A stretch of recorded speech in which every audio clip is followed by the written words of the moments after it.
after the meditation, we are very likely more like a more higher state, more conscious. Then the tendency is to open the eyes and be like, ah, okay, that was over. Let's see. Yeah. So we go now as if meditation is over, and now my life begins where I'm like unconscious and unaware of things. So the pointer was to, hey, open your eyes and just look now, because look, and you don't need to go into thinking, analyzing, labeling, go into memory, and just stay in this just seeing with presence, like being present without words for a little bit. So why so that we can not have this meditation compartmentalized, 20 minutes a day I'm doing this, but the rest of the day I'm not observing anything, I'm not doing any awareness practice. So it's to transition, because I'll get to you with the meaning, but because we want to bring this more aware presence in everyday life.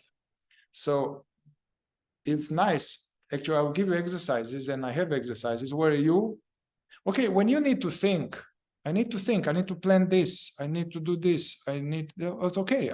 Thinking is not a problem. Thinking is a great function.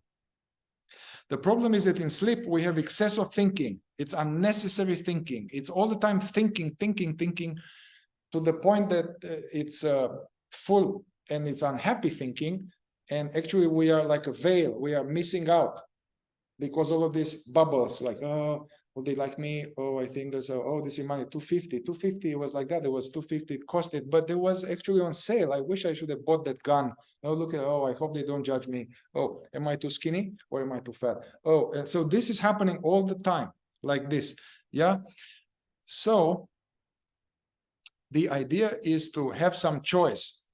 So there are exercises to walk. I can walk, and to increase more presence in everyday life, I'm just looking at the trees, at the sun. There's some kind of presence in everyday life. So there are exercises to do this, to diminish. If you were to have a consciousness iPhone to tell us what applications your attention went through, like you have this eye screen, and it tells you it was 5 hours on Facebook and 3 hours on Instagram and whatever. So we'll be like this. Okay, well, it was like 14 hours daydreaming about this and this and this and that and this or that. So we want to change that. So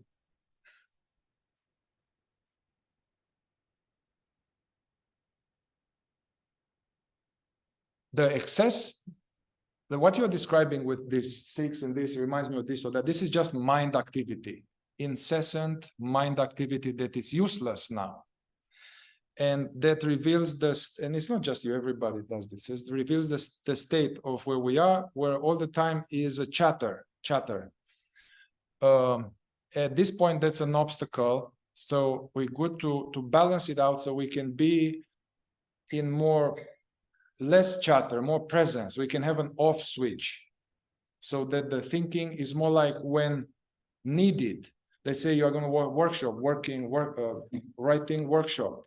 No, you are having a coffee, and like, what comes to me now? What do I want to do? This doesn't work. I'd like to do this because of that. Oh yeah, and I could do this. Okay, this is useful thinking. This is creative thinking. You are planning your workshop. That's not a problem. But the uncontrolled, unnecessary, constant mind activity and meaning making is a problem. So it's the idea to lose meaning entirely. No, we can't do this. We can't. The meaning is a function of our intellectual function, and it's a higher function. However, the problem is that the ego takes over this function, and it all means, they say they looked at me like that.